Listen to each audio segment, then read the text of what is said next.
பிதா குமாரன் பரிசுத்த ஆவியின் நாமத்தினாலே ஆமென். ஜெபம் செய்வோம். வெறுமையான பாத்திரம் நான் வெறுத்து தள்ளாமலே நிரம்பி வழியும் பாத்திரமாய் விளங்க செய்யுமே. வேதத்தில் காணும் பாத்திரமெல்லாம் இயேசுவை போற்றிடுதே. என்னையும் அவ்வித பாத்திரமாய் வனைந்து கொள்ளுமே. குயவனே குயவனே படைப்பின் காரணரே. ஜெபம் செய்வோம். எங்களை நேசிக்கிற நல்ல ஆண்டவரே, இந்த மனமகிழ்ச்சியான நல்ல நாளுக்காக நாங்கள் உமக்கு நன்றி படைக்கிறோம். 2024 ஆண்டினுடைய லெந்து காலத்தினுடைய வழிபாட்டிலே நீர் எங்களை இணைத்து கொண்ட உம்முடைய மட்டற்ற தயவுக்காக உமக்கு நாங்கள் நன்றி சொல்கிறோம். எங்கள் NMS ஐயை கர்த்தர் இம்மட்டும் நடத்தியிருக்கிறீங்க ஆண்டவரே. அதனுடைய பொறுப்பாளர்கள், அதனுடைய காரியங்கள் ஒவ்வொன்றிலும் உடைய கிருபை இருந்ததற்காக உமக்கு நன்றி சொல்லி, இந்த முதல் வெள்ளியினுடைய வழிபாட்டை நீரே எங்களுக்கு வடிவமைத்து கொடுத்து எங்களை ஆசீர்வதிக்க, கேட்கின்ற உள்ளங்கள் பெற்றுக்கொள்ளுகின்ற எங்கள் நிறுவனம் ஆசீர்வதிக்கப்பட இயேசுவின் மூலம் ஜெபிக்கின்றோம் நல்ல பிதாவே, ஆமென். இந்த நாளுக்கென்று தெரிந்து கொள்ளப்பட்ட வேத பாடம் லூக்கா எழுதின நற்செய்தி நூல் 1ஆம் அதிகாரம் வசனங்கள் 50 முதல் 53 முடிய. அவருக்கு அஞ்சி நடப்போருக்கு தலைமுறை தலைமுறையாய் அவர் இரக்கம் காட்டி வருகிறார்.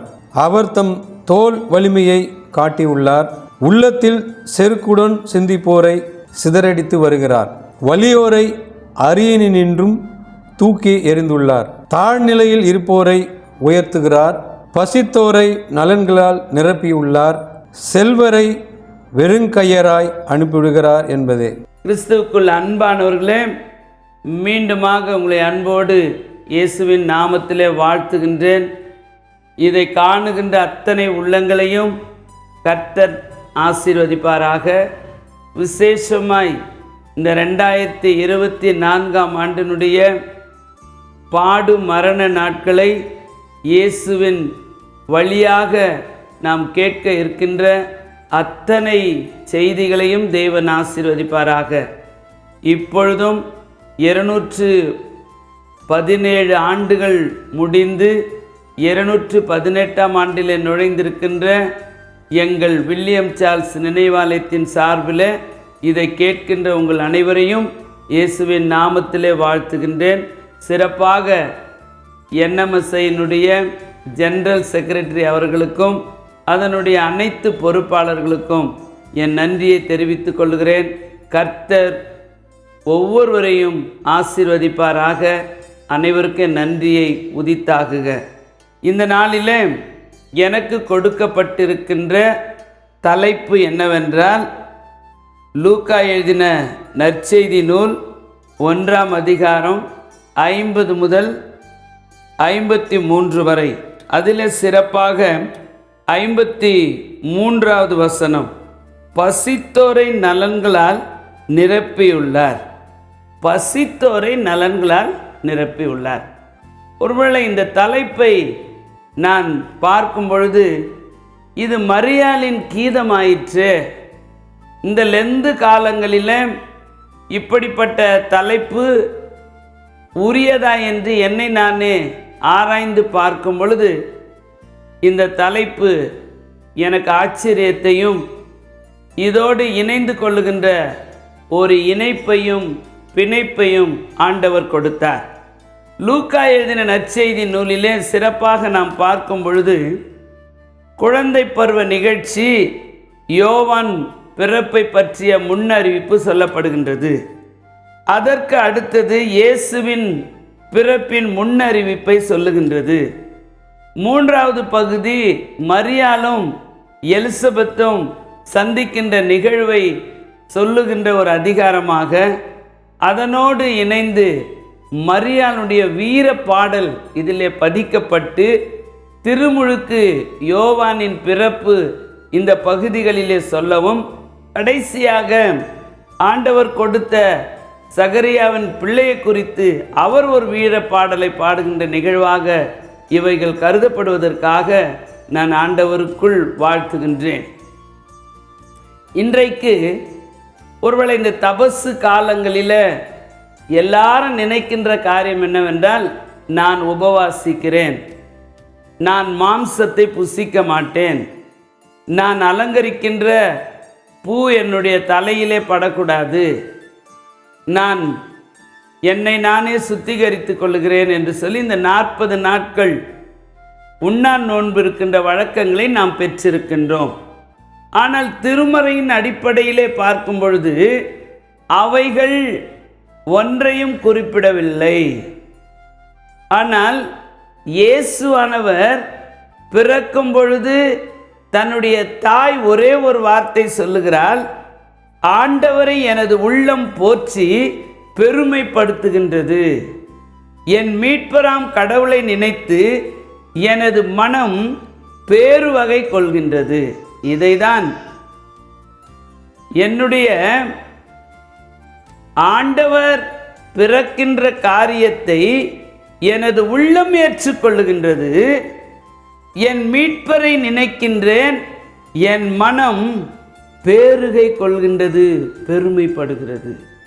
எனக்கு பிரியமானவர்களே, மரியாள் தன்னுடைய கீதத்திலே சொல்லுகின்றார், ஒருவேளை இன்றைக்கு என் பிள்ளை ஒரு என்ஜினியராக மாற வேண்டும், என் பிள்ளை ஒரு மருத்துவராக மாற வேண்டும், என் பிள்ளை ஒரு பெரிய பைலட்டாக இருக்க வேண்டும், என் பிள்ளை ஒரு பெரிய கலெக்டராக வேண்டும், ஐஏஎஸ் ஆஃபீஸராக மாற வேண்டும், போலீஸ் அதிகாரியாக மாற வேண்டும் என்று நினைக்கும் பொழுது மரியாள் ஆண்டவரிடத்தில் ஒரு நல்ல வார்த்தையை சொல்லுகின்றால், அது என்ன வார்த்தை என்று சொல்லும் பொழுது 50வது வசனத்திலே, அவருக்கு அஞ்சி நடப்போருக்கு தலைமுறை தலைமுறையாய் அவர் இரக்கம் காட்டி வருகிறார், அவர் தம் தோல் வலிமையை காட்டியுள்ளார், உள்ளத்தின் செருக்குடன் சிந்திப்போரை சிதறடித்து வருகின்றார். திருப்பாடல் 103ஆம் திருப்பாடல் 17வது வசனத்திலே சொல்லப்படுகின்றது. திருப்பாடல் 103 17ஆம் வசனத்தில், ஆண்டவரது பேரன்போ அவருக்கு அஞ்சுவோர் மீது என்றென்றும் இருக்கும், அவரது நீதியோ அவர்கள் பிள்ளைகளின் பிள்ளைகள் மேல் இருக்கும். ஆண்டவருக்கு பயப்படுகின்ற பயத்தை இந்த இடத்திலே குறிப்பிடுகின்றதை நாம் பார்க்கின்றோம்.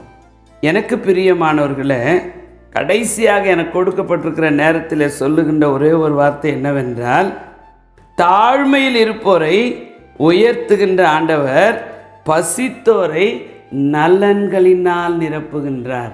இன்றைக்கு உலகத்தில் எத்தனையோ பசி இருக்கிறது, ஆவிக்குரிய பசி, உலகத்துக்குரிய பசி, எத்தனையோ பசி. இன்றைக்கு உணவில்லாமல் ஜனங்க கஷ்டப்படுறாங்க, வறுமையில்.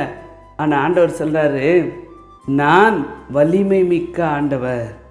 அந்த வலிமை மிக்க ஆண்டவர் சொல்லுகின்ற வார்த்தை என்னவென்றால், பசித்தோரை நான் நலன்களினால் நிரப்புவேன், அவர்களுக்கு நான் ஆகாரம் கொடுப்பேன், என்னுடைய வீடுகளில் அவர்கள் வந்து தங்குவார்கள். ஒருவேளை இன்றைக்கு நீங்கள் நானும் உபவாசிக்கின்ற உபவாசம் என்னவென்றால், பசித்தோரை நலன்களால் நிரப்ப வேண்டும். ஏசாயா 58ஆம் அதிகாரத்தில் 7ஆம் வசனத்தில், பசித்தோர்க்கு உங்கள் உணவை பகிர்ந்து கொடுப்பதும், தங்கம் இடமில்லாத வறியோரை உங்கள் இல்லத்திற்கு அழைத்து வருவதும், உடையற்றோரை காணும்போது அவர்களுக்கு உடுக்க கொடுப்பதும், உங்கள் இனத்தாருக்கு உங்களை மறைத்து கொள்ளாதிருப்பதும் அன்றோ நான் விரும்பும் நோன்பு. நான் விரும்புகின்ற உபவாசம், நான் விரும்புகின்ற நோக்கம் என்னவென்றால், பசித்தோருக்கு உங்கள் உணவை நீங்கள் பகிர்ந்து கொடுங்கள்.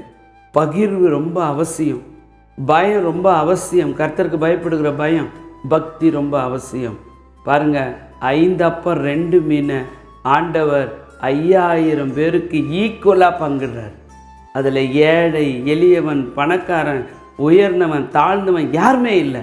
எல்லாரையும் ஆண்டவர் ஒரே வரிசையிலே உட்கார வைத்து அற்புதத்தை நிகழ்த்துகிற ஆண்டவர். இந்த நாட்களில் பசித்தோரை நாம் தாங்க வேண்டும். வஸ்திரம் இல்லாதவர்களுக்கு நாம் வஸ்திரத்தை கொடுக்க வேண்டும். இன்றைக்கு வலியோரை கவனிப்பதை காட்டிலும் வலிமை மிக்கவரை காண்பதிலும் வலிமை குறைந்தவர்களை நாம் தாங்குவது தான் உகந்த உபவாசம். அது ஆண்டவருக்கு பிரியமான காரியம். அதே இடத்துல நாம் பார்க்கும் பொழுது மத்தேயு என்ற நற்செய்தி நூல் 25ஆம் அதிகாரத்தில் சொல்லப்படுகின்றது, இந்த சிறியரில் நீங்கள் யாருக்கு எதை செய்தீர்களோ அதை எனக்கே செய்தீர்கள் என்று. ஆகவே இந்த உபவாச காலங்களில் நாம் ஆண்டவரோடு இணைந்திருக்கின்ற நாம் பசியை போக்குகின்றவர்களாக, பசித்தவர்களுக்கு இனங்கண்டு நம்மை அவர்களோடு சேர்த்து கொள்ள ஆண்டவர் நமக்கு உதவி செய்வாராக. கர்த்தர் நம் ஒவ்வொருவரையும் ஆசீர்வதிப்பார்.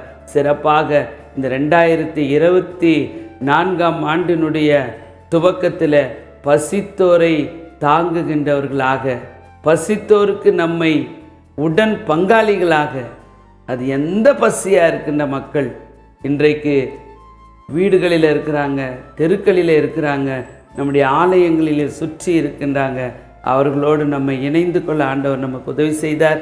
பழையவைகள் எல்லாம் ஒளிந்து போக வேண்டும். ஒரு சின்ன கதை உங்களோடு நான் பகிர்ந்து கொள்ள ஆசைப்படுகிறேன். ஒரு பெரிய செல்வந்தன் இருந்தார். அந்த பெரிய செல்வந்தன் தன்னுடைய பிறந்த நாளுக்கு ஏழை எளிய மக்கள் எல்லாம் அழைத்தாராம். அந்த அழைக்கும் பொழுது அவர் சொன்னாராம், நீங்கள் எல்லாம் வாங்க, என் வீட்டில் வந்து நீங்கள் சாப்பிட்டு போங்க. அப்போ ஒரு ஏழை வந்து சொன்னான், ஐயா உங்கள் வீட்டு வருவதற்கு எனக்கு வஸ்திரம் இல்லை, எனக்கு உணவு இல்லை, நான் தெருவிலே வாழ்ந்து கொண்டிருக்கிறேன், ஏதாவது எனக்கு கிடைக்குமா என்று. உடனே அந்த ஏழை வேலைக்காரன் இடத்துல அந்த ஏழையை காண்பித்து தன்னுடைய ஊழியக்காரத்தில் சொன்னார், ஐயா என்ன உணவு இருக்குதோ இவருக்கு கொடுங்க, என்ன வஸ்திரம் இருக்கிறதோ இவருக்கு கொடுங்க. அப்போ எல்லா உயர்ந்த வஸ்திரங்களெல்லாம் கொடுத்து கடைசியில் அவரை அனுப்பி மீண்டும் இந்த ஃபங்க்ஷனுக்கு நீங்கள் வரணும்னு சொன்ன உடனே அவர் வராராம். அவ்வளோ அழகா நல்ல நேர்த்தியாக வராராம். ஆனால் அவர் வந்து உள்ளே உட்கார்ந்த பிறகு கூட அந்த நாத்தம் போகவே இல்லையா. ஏன் இப்படி நாத்தம் அடிக்குது, அந்த நாத்தம் கலையவே இல்லையே, யார் இடத்துல அந்த நாத்தம் வருதுன்றப்போ அவர் போட்டுக்கொண்டிருந்த அந்த பழைய வஸ்திரத்தை ஒரு பையில் வச்சு கொண்டே வந்தாராம். எனக்கு பிரியமானவர்களே, நாம் அப்படி இல்லாதபடி கடவுள் நம்ம கொடுத்திருக்கிற புதிய தரிசனம், பசித்தோரை தாங்குவோம், உலகத்தில் அந்நியர்களை சேர்த்து கொள்ளுவோம், சிறுமைப்பட்டவர்கள் மேல் சிந்தை கொள்ள ஆண்டவர் நமக்கு உதவி செய்வாராக. கண்களை மூடி ஜெபிப்போம். இல்லை நேசிக்கிற நல்ல தகப்பனே, இப்படிப்பட்ட கிருபைகளையும் தயவு எங்களுக்கு கொடுத்தீர் ஆண்டவரே. இந்த தபசு காலங்களில் உம்மோடு இணைகின்ற இணைப்பை எங்களுக்கு கொடுத்து ஆண்டவரே, யாரெல்லாம் எங்களை விட பசியிலே, தாகத்திலே, வறுமையிலே, கஷ்டத்திலே, நஷ்டங்களிலே, தனிமையிலே வாடுகிறார்களோ அவர்கள் எல்லாருக்கும் எங்களை காண்பித்து இதோ நாங்கள் இருக்கிறோம், உம்முடைய பணிகளை செய்கிறோம் என்ற முழக்கத்தோடு இந்த நாட்களில் எங்களை அர்ப்பணிக்கிறோம் ஆண்டவரே. தொடர்ந்து NMSI நிறுவனத்தை நீர் ஆசீர்வதிப்பீராக, தேவைகளை சந்திப்பீராக. இயேசுவின் மூலம் ஜெபிக்கிறோம் நல்ல பிதாவே, ஆமென். நம்முடைய ஆண்டவராகிய இயேசு கிறிஸ்துவினுடைய கிருபையும் பிதாவாகிய தேவனுடைய அன்பும் பரிசுத்தாவினுடைய ஐக்கியமும் நம் அனைவரோடு இன்றென்று சதா காலங்களிலும் ஆண்டவர் வருகை மட்டும் ஆவியானவர் நிலைத்திருப்பாராக. ஆமென். God bless you all in the name of our Lord Jesus Christ. నా పేరు చరణ్ తేజ్. என்னுடைய பேர் சரண் தேஜ். మా ఊరి పేరు బడికాలపల్లి. என்னுடைய ஊர் பேர் வந்து బడికాలపల్లె. మా అమ్మ చిన్నప్పుడే నన్ను హాస్పిటల్లో వదిలిపెట్టేసి వెళ్ళిపోయింది. எங்கள் அம்மா வந்து ஹாஸ்பிட்டலில் நான் சிறு வயசுலேயே எங்கள் அம்மா விட்டுட்டு போயிட்டாங்க. మళ్ళా మా పెద్దమ్మ మా అవ్వ నన్ను చిన్నప్పటి నుంచి సాకి హాస్టల్లో వేసిపెట్టినారు. சிறு வயதுலேருந்து எங்கள் அம்மா இல்லாதனால எங்கள் பாட்டியும் எங்கள் பெரியம்மாவும் என்னை வளர்த்தாங்க. அது பிற்பாடு NMS ஹாஸ்டலில் கேள்விப்பட்டு NMS ஹாஸ்டலில் சேர்த்தாங்க. పాటలు, బైబుల్స్, వాక్యాలు అవన్నీ నేర్చుకొని దేవుని బట్టి అంతా నేర్చుకున్నాను. ஹாஸ்டலுக்கு வந்து நான் பாட்டு பாட கற்றுக்கிட்டேன், ஜெபம் பண்ண கற்றுக்கிட்டேன். அதை ஒன்றுமா డిసిప్లిన్ కట్టుకుంటాను. మా పెద్దమ్మ మళ్ళా నువ్వు మెమ్మ లేదు కదరా ఇంకా నుంచి నేనే సాకి నిన్ను పెంచుతారా అని ఎన్నిసార్లు చెప్పింది. మళ్ళీ నేను నాకు ఇష్టమైనది సైంటిస్ట్ కావాలని కలగొని వచ్చి నేను కావాలని నా ఆశ. అందుకని నా కొరకు ప్రే చేయండి. பெரியம்மா கூட சொன்னாங்க நல்லா படிக்கணும்னு சொன்னாங்க. ஆனால் எனக்கு நல்லா படிக்கணும், சயின்டிஸ்ட் ஆகணும்னு எனக்கு ரொம்ப ஆசையாக இருக்குது. அதனால் எனக்காக என் படிப்புக்காக நீங்கள் ஜோம் பண்ணுங்க. எங்கள் ஹாஸ்டலில் விடுதி பிள்ளை எம் சரண் தேஜ் அவன் டெஸ்ட்மெண்ட் சொன்னான். ஆக்சுவலாக அவன் என்ன எப்படின்னா அவர் அனாதை. சின்னப்போ அவங்க அப்பா அவனை விட்டுட்டு போயிட்டார். அவங்க அம்மா கூட விட்டுட்டு போயிட்டாங்க. ஆனால் 2 பேரும் அவங்க அப்பாரும் கல்யாணம் பண்ணிட்டாங்க, அவங்க அம்மா கூட கல்யாணம் பண்ணிட்டாங்க. அவங்க பெரியம்மா அவங்க மம்மிக்கு சொந்த அக்கா அவங்க கேர் எடுத்து இவனை நம்ம ஹாஸ்டலில், அதாவது நம்ம என்எம்எஸ் ஹாஸ்டலில் சேர்த்துனாங்க. அப்போலேருந்து அவங்க தாய் தப்பர் இல்லாததுனால அவன் கொஞ்சம் ரொம்ப ஃபீல் ஆவான். நான் அனாதைன்னு ரொம்ப ஃபீல் ஆவான். அப்போ நாங்கள் நானும் சிஸ்டரும் நல்லா கவனித்து கொஞ்சம் அழுவான். அப்போதெல்லாம் அவனுக்கு நல்லா திடப்படுத்தின உடனே அவன் எல்லாம் மறந்துட்டான். இப்போது ஏசப்பா தெரிஞ்சுக்கினான், நல்லா பாட்டு பாடுறான், நல்லா ஜோம் பண்ணுறான். 5ஆம் கிளாஸ் படிக்கிறான், நல்லா படிக்கிறான். அவனுக்கு ஆசை சயின்டிஸ்ட் ஆகணும்னு ஆசை. அதனால் ஜோம் பண்ணுங்க. என் பேர் எம்டி பிரசாத். நான் புர்காலக்கோட்டை என்எம்எஸ் ட்ரைபல் பாய்ஸ் ஹாஸ்டலில் வார்டனாக ஒய்ஃப் அண்ட் ஹஸ்பண்ட் நாங்கள் 2 பேரும் அதில் ஊழியம் செய்து வருகிறோம். அனைவருக்கும் நன்றி. வந்தனாலும்